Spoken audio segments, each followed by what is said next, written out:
வணக்கங்களே, Cuddalore TV நேயர்களுக்கு லக்ஷ்மி நாராயணன் அன்பு வணக்கங்கள். இப்போ நம்ம பார்க்கும்போது வார ராசி பலன் 10ஆம் தேதியிலேருந்து 16ஆம் தேதி வரை எப்படி இருக்க போதான் பார்க்க போகிறோம். எப்போதுமே சொல்கிறதாங்க லக்னத்தை பாருங்கள்.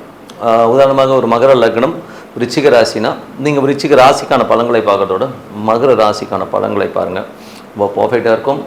முதல்ல வர்றது பொது பலன்கள். ஸோ அதுக்கப்புறம் தசாபுக்தி பலன்கள். உங்கள் ஜனனகால ஜாதகத்தில் என்ன தசாபுக்தி அந்தரங்கள் வருதோ அதை நோட் பண்ணி வச்சு அதை மிங்கிள் பண்ணி பாருங்கள், ரொம்ப பர்ஃபெக்டாக இருக்கும். வீடியோட எண்டில் டிப் ஆஃப் த வீக் இருக்குது, மறக்காமல் பாருங்கள். அதில் இந்த முறை பிரதோஷத்தை பற்றியும் அமாவாசை பற்றியும் நம்ம சொல்லியிருக்கோம், மறக்காமல் பாருங்கள். சிம்மராசி. சிம்மராசிக்கு பார்த்திங்கன்னா உங்களுக்கு ராசியாதிபதி சூரியன் 12 இருக்கும்போது கொஞ்சம் விரயங்கள் அதிகமாக இருக்கும், கொஞ்சம் எமோஷன்ஸ், கொஞ்சம் விரயங்கள் அதிகமாக இருக்கும். பட் வருமானங்கள் வரும். பட் இருந்தாலும் கொஞ்சம் நம்ம ஸ்ட்ரெயின் எடுத்து பண்ணுற மாதிரி ஃபீலிங் கண்டிப்பாக கொடுக்கும். அதுக்கப்புறம் பார்க்கும்போது உங்களுடைய 3ஆம் அதிபதியான சுக்கிரன், 3-10ஆம் அதிபதி சுக்கிரன் பார்த்திங்கன்னா உங்களுக்கு 2இல் நீச்சமாக இருக்கும்போது குடும்பத்தில் பெண்களால் கொஞ்சம் அவமானங்கள், பெண்கள் கொஞ்சம் எடுத்தறிஞ்சு பேசுகிறாங்க, சின்ன சின்ன கலகங்களை வச்சுக்கிட்டு பெருசாக பேசுகிறாங்கிற எண்ணங்கள்லாம் இருக்கும். யார் என்ன சொன்னாலும் மெய்ப்பொருள் காண்பது அறிவு, கொஞ்சம் யோசித்து முடிவெடுங்க. அதுக்கப்புறம் 4 மற்றும் 9ஆம் அதிபதியான செவ்வாய் உங்களுக்கு இப்போ 11இல் இருக்கும்போது சொத்துக்கள் மற்றும் நல்ல பிரயாணங்கள், நல்ல லாபங்கள் வர்றதுக்கான வாய்ப்புகள் எல்லாமே ரொம்ப அற்புதமாக இருக்குது. ஸோ இருந்தாலும் கொஞ்சம் அலைச்சல்கள் இருந்தாலும் அது நல்ல லாபங்களாக கண்டிப்பாக மாறும். அதுக்கப்புறம் பார்க்கும்போது உங்களுக்கு 5 மற்றும் 8ஆம் அதிபதியான குரு 12இல் இருக்கும்போது குழந்தைகள விரயங்கள், குழந்தைகள கொஞ்சம் ஸ்ட்ரெஸ் டென்ஷன்ஸ் வர்றதுக்கான வாய்ப்புகள் கொஞ்சம் கவனமாக பார்த்துக்கிறது ரொம்ப ரொம்ப நல்லது. குலதெய்வ வழிபாடு சிறந்த ஒரு தீர்வை கொடுக்குங்க. அதுக்கப்புறம் பார்க்கும்போது சிம்மராசிகள் உங்களுக்கு 6 மற்றும் 7ஆம் அதிபதி சனி 8இல் இருக்கும்போது வேலையில் கவனம் தேவைங்க. ஸோ வேலையில் கொஞ்சம் நம்ம நினச்ச மாதிரி வேகமாக வேலை இல்லாமல் கொஞ்சம் ஸ்ட்ரெஸ்ஸாகிற மாதிரி இருக்கும். கடன் சம்மந்தமான விஷயம் கொஞ்சம் ஸ்ட்ரெஸ்ஸாக போகிற மாதிரி ஃபீல் கண்டிப்பாக இருக்குங்க. ஸோ அதே மாதிரி கணவன் மனைவிக்கணும் தேவையில்லாத ஈகோ கிளாஷஸ்லாம் வர்றதுக்கான வாய்ப்பு, நான் தான் பெரியவன் நீ தான் பெரியவங்கிறதெல்லாம் விட்டுட்டு அமைதியாக உட்காந்து உங்களுக்குள்ளே பேசி தீர்த்துக்கிறது ரொம்ப ரொம்ப நல்லதுங்க. அதுக்கப்புறம் பார்க்கும்போது உங்களுக்கு 9ஆம் அதிபதியான செவ்வாய் 11இல் இருக்கும்போது பிரயாணங்கள், வெளிநாடு சம்பந்தமான விஷயங்கள், வெளியூர் பிரயாணங்கள், நல்ல லாபங்கள், தந்தையாலும் நல்ல லாபங்கள் வரதுக்கான வாய்ப்பு எல்லாமே நல்லாயிருக்கு. 10ஆம் அதிபதியான சுக்கிரன் 3இல் நீச்சமாக இருக்கும்போது கொஞ்சம் கவனம் தேவை. ஏன்னா இது என்ன ஆகும்னா ஏதாவது ஒரு பிரச்சனையை நோக்கி தொழில் சம்மந்தமான விஷயங்கள் ஏதாச்சும் ஒரு அகலக்கால வச்சு மாட்டிக்கிறதுக்கான வாய்ப்புகள் ரொம்ப கவனமாக இருந்தது, ரொம்ப ரொம்ப அவசியம். ஸோ அது மட்டும் இல்லாமல் உங்களுக்கு 12ஆம் அதிபதியான புதன் உங்களுக்கு ராசியில் கொஞ்சம் அலைச்சல்கள் ஜாஸ்தியாக இருக்கும், நிறைய பிளான் பண்ணுவீங்க. பட் வீடு வண்டிகள் ஏதாச்சும் மாற்றலாமாங்கிற எண்ணங்கள் எல்லாமே கண்டிப்பாக தோணுங்க. மற்றபடி இதுவரை பார்த்து பொது பலன்கள். இப்போ பார்க்கும்போது தசாபுத்தி பலன். சிம்ம லக்னமாக சூரியன் தசாபுத்தி, சூரியன் 12இல் இருக்கும்போது கொஞ்சம் அலைச்சல்கள், கொஞ்சம் விரயங்களாகிறதுக்கான வாய்ப்புகளும் கொஞ்சம் கவனமாக பார்த்துக்கணும். சிம்ம லக்னமாக சந்திர தசாபுத்தி, சந்திரன் நல்ல லாபங்களும் நல்ல ஏற்றங்களும் கொடுக்கறதுக்கான வாய்ப்புகளும் இந்த வாரத்தில் அற்புதமாக இருக்குங்க. பிரயாணங்கள், பெரிய லாபங்கள் வரதுக்கான வாய்ப்பும் ரொம்ப சிறப்பாக இருக்குது.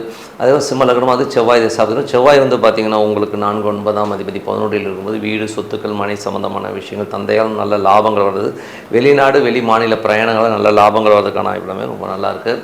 சிம்ம லக்னமாக இருந்து உங்களுக்கு பார்த்திங்கன்னா ராகு தசாபுத்தி அந்த ராகு பார்த்திங்கன்னா உங்களுக்கு இப்போ 7இல் இருக்கும்போது நல்ல ஒரு சுப நிகழ்ச்சி நடத்துறதுக்கான வாய்ப்பு தான். கொஞ்சம் நமக்கு பிரம்மாண்டமான விஷயங்கள், பிரம்மாண்டமான வியாபாரங்கள் சம்மந்தமான விஷயங்கள்லாம் மனசு போகும்.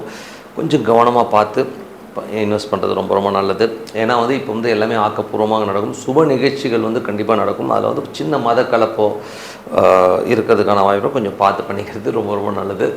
அதுக்கப்புறம் பார்க்கும்போது சிம்ம லக்னமாக குரு தசாபுத்தி அந்தரங்கள். குரு பார்த்திங்கன்னா உங்களுக்கு 5-8ஆம் அதிபதி 12இல் இருக்கும்போது குழந்தைகளால் விரயங்கள், கொஞ்சம் மன கஷ்டங்கள் வரதுக்கான வாய்ப்பும் கொஞ்சம் கவனமாக பார்த்துக்கணும். சிம்ம லக்னமாக இருந்து சனி தசாபுத்தி, சனி 6-7ஆம் அதிபதி 8இல் இருக்கும்போது வேலை விஷயங்களில் ரொம்ப கவனமாக இருக்கணும். கடன் சம்மந்தமான விஷயம் கொஞ்சம் கேர்ஃபுல்லாக இருந்துக்கிறது நல்லது. கணவன் மனைவிக்குள்ள வாக்குவாதங்களை தவிர்த்துக்கிட்டீங்களே எல்லாமே சிறப்பு தான். சிம்ம லக்னமாக புதன் தசாபுத்தி, புதன் 2-11ஆம் அதிபதி 12இல் இருக்கும்போது மறைமுக வருமானங்கள், திடீர் வருமானங்கள் வரதுக்கான வாய்ப்புகள் ரொம்ப அற்புதமாக இருக்குது. சிம்ம லக்னமாக கேது தசாபுத்தி என்றார்கள். கேது உங்களுக்கு ராசியில் இருக்கும்போது அமைதியை தேடி போவீங்க, எங்களாச்சும் அமைதியாக போய் உட்காந்துடலாம், கோயில் குளத்துக்கு போகணும் அப்படிங்கிற எண்ணங்கள்லாம் நிறைய இருக்கும். மெடிடேஷன் பண்ணுறது ரொம்ப சிறப்பான பலன்களை கண்டிப்பாக கொடுக்கும். சிம்ம லக்னமாக சுக்கிர தசாபுத்தி, சுக்கிரன் பார்த்திங்கன்னா என்ன மாதிரி விஷயங்களை பண்ண அப்படின்போது சுக்கிரன் இப்போ உங்களுக்கு 2இல் நீச்சமாக இருக்கும்போது பேசும்போது கொஞ்சம் கேவலமாக பேசுகிறோம், வல்கராக பேசுகிறதுக்கான வாய்ப்பு, குடும்பத்தில் தேவையில்லாத வாக்குவாதங்கள் வரதுக்கான வாய்ப்பு கொஞ்சம் கவனமாக பார்த்துக்கிறது ரொம்ப ரொம்ப நல்லதுங்க. மற்றபடி என்னங்க, இதுவரை பார்த்தது பொது பலன்கள். இப்போ பார்க்கும்போது தசாபுத்தி பலன்களையும் பார்த்திங்கன்னா என்ன மாதிரி விஷயங்கள் போது எல்லாமே பிரார்த்தனை தான். ஸோ என்னை பொறுத்தவரை நான் எப்போதும் சொல்கிறதாங்க, மனதார இறைவனை ஒரு பர்டிகுலர் டைம் வச்சு மனதார பிரார்த்தனை பண்ணும்போது கண்டிப்பாக நம்ம அடுத்த லெவல் போகிறதுக்கான வாய்ப்பு ரொம்ப அற்புதமாக இருக்குது. Tip of the week so tip of the வீக்கில் வந்து பார்த்திங்கன்னா பிரதோஷம். ஸோ ஃபஸ்ட்டு வந்து நம்ம பிரதோஷத்தை பார்ப்போம், அதுக்கப்புறம் அமாவாசையை பற்றி பார்ப்போம். ஸோ பிரதோஷம் என்பது வந்து பார்த்திங்கன்னா ஒரு பர்டிகுலர் டைமில் வந்து விஷகாலம் சொல்லுவோம். அந்த விஷகாலத்தில் அந்த 4:30 மணிலேருந்து 6 மணி வரை அந்த ஈஸ்வர சன்னிதானத்தில் நம்ம வந்து அந்த பிரதோஷ காலங்களில் வழிபாடு பண்ணும்போது வழி வழியாக எத்தனையோ தோஷங்களோடு நம்ம பிறக்கிறோம். ஸோ நமக்கே தெரியாது ஸோ நம்ம என்ன தோஷத்தில் என்ன ஒரு கர்மாவோட பிறந்திருக்கோம்னு. இந்த பிரதோஷ காலங்களில் வந்து அந்த ஈஸ்வர சன்னிதானத்திலேருந்து அமர்ந்து அந்த ஈஸ்வரனை வழிபாடு அந்த பர்டிகுலர் டைமில் இருக்கும்பொழுது அற்புதமான பலங்கள், உங்கள் தோஷங்கள் நிவர்த்தி ஆகும். ஸோ இதுக்கு வந்து ஒரு சின்ன உதாரணம் சொல்லணும்னா, எனக்கு தெரிஞ்ச ஒரு நண்பர் நிறைய கடன்னா கார்ட்ஸ் வச்சு நிறைய ஸ்வைப் பண்ணிட்டார். ஸோ ஸ்வைப் பண்ணும்போது கொஞ்சம் நம்ம பணம் இல்லைன்னும் போது நிறைய ஸ்வைப் பண்ணிட்டார். நடுவில் கொஞ்சம் வேலை இல்லாதவர் இன்னும் அந்த அமௌண்ட் அதிகமாகிடுச்சு. ஸோ ஒரு பர்டிகுலர் டைம் வரும் வந்து பார்த்திங்கன்னா அவரால் வந்து வேலைக்கு போகிறதே வந்து கடன் கட்டுறதுக்காக, அந்த கார்டுக்கு கடன் கட்டுறதுக்காக மட்டுமே வந்து ஒரு வேலைக்கு போவார். ஸோ அந்த மாதிரி ஒரு சூழ்நிலையில் அவர் தள்ளப்பட்டார். ஆனால் அந்த மனுஷன் வந்து இதுலேருந்து வெளியில் வரணுன்றதுக்காக ஒரு பிரதோஷமும் மிஸ் பண்ணாமல் எல்லா பிரதோஷமும் அட்டன் பண்ண ஆரம்பித்தார். ஒரு பர்டிகுலர் டைமில் வந்து என்ன ஆச்சுன்னா, இது வந்து வீட்டுக்கு தெரிய ஆரம்பிச்சிது.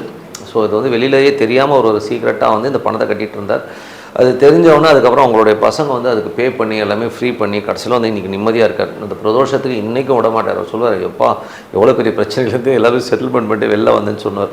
ஏன்னா அவ்வளோ பெயினுங்க. ஒருத்தன் வந்து ஒரு மாதம் ஃபுல்லாக உழைக்கிறது அத்தனையுமே வந்து கொண்டு போய் பேங்க்கு கார்டு கட்டுறது மாதிரி இருந்தாலும், நான் சொல்கிறதுக்கு ஒரு ரூபா 2 ரூபா ஒரு 30,000 வந்து மாதம் வந்து வெறும் கார்டுக்கு வந்து இன்ட்ரெஸ்ட் மாதிரியே கட்டிட்டு வருவார். எவ்வளோ பெயின்ஃபுல்லான விஷயம் பாருங்கள். ஸோ ஏதோ ஒரு தப்பு நடக்கும்போது அந்த தோஷங்கள்லேருந்து நிவர்த்தி சொல்கிறதுக்கு இந்த பிரதோஷ காலங்கள் ரொம்ப சூப்பராக இருக்கும்.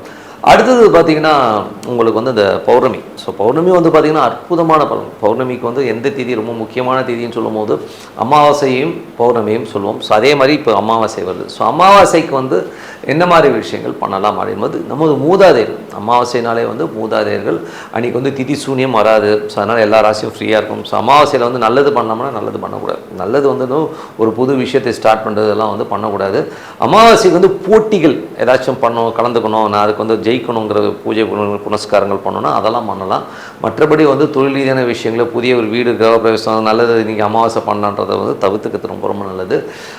மற்றபடி அன்றைக்கி நம்ம என்ன பண்ணணும் அப்படின்னா, அமாவாசை அன்னைக்கு வந்து நீங்கள் பர்டிகுலர் பண்ண வேண்டியது வந்து மூதாதையருடைய வந்து தர்ப்பணம் கொடுக்குறது. ஏன்னா வந்து நமது இந்த மூதாதையர்களுக்காக வந்து அன்றைக்கி ஒரு நாள் நம்மளை வந்து பெற்று எடுத்து வளர்த்து தாய் தந்தையராக இருக்கலாம், நம்ம தாத்தா பாட்டி முன்னோர்களுக்காக அந்த ஒரு நாள் எனக்கு தோஷம் இருக்குது இல்லை, நீங்கள் வந்து போயிட்டு ஒரு தர்ப்பணம் கொடுத்துட்டே வாங்கலேன் அமாவாசை. எதுக்குன்னா நீங்கள் வந்து உங்களுடைய மூதாதையருக்காக அந்த ஒரு மணி நேரம் ஸ்பெண்ட் பண்ணுங்களேன் மாதத்துக்கு ஒரு வாட்டி. ஸோ என்ன பண்ணணும், அந்த கோயிலுக்கு போனீங்கன்னா ஒரு 100-150 ரூபா தான் ஆகும் செலவு. ஸோ அந்த 150 ரூபாய் ஒரு கிட்டு கொடுப்பாங்க, அதை எடுத்துகிட்டு வந்து இலை போட்டு அந்த தர்ப்பணம் பண்ணிவிட்டு வாங்க. ஒரு பிராமணாளுக்கு வந்து ஒரு 50-100 கொடுங்க. ஸோ மொத்தமாக ஒரு 200-300 செலவாகும், அவ்வளோதான்.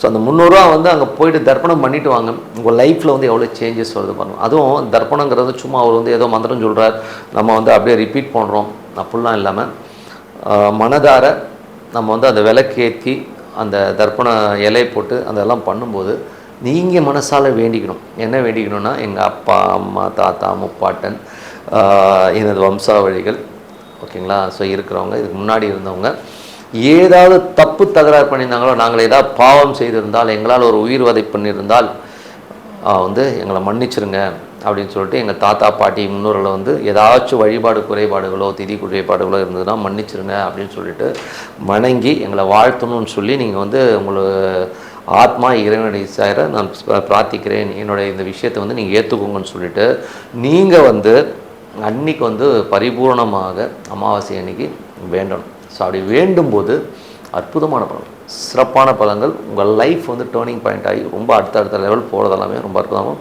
என்னை பொறுத்தவரை வந்து நிறைய பேர் வந்து இந்த மாதிரி விஷயங்கள் பண்ணும்போது என்ன கேட்பேன், நான் பொருளாதாரம் தான் கேட்பான். சார் இது பண்ணால் எனக்கு என்ன 1 கோடி வந்துருமா சார், ஒரு 3 அமாவாசை பண்ணிட்டா எனக்கு ஒரு 1 கோடி வருமானு கேட்பான். அப்படிலாம் கிடையாதுங்க. முதல்ல அமைதி வரும். அமைதிக்கிறது எவ்வளோ பெரிய விஷயம், நீங்கள் காசு கொடுத்தா கூட வாங்க முடியாது ஓகேங்களா. எனக்கு தெரிஞ்ச எவ்வளோ பேர் வந்து 2 மணி 3 மணி வரை வந்து பல கோடீஸ்வரர்கள் வந்து பாரில் உட்காந்து சரக்கு அடிச்சுட்டு தூக்கம் வரலன்னு சொல்லிட்டு சுற்றிட்டு இருக்கவங்களாம் எனக்கு நல்லா தெரியும்.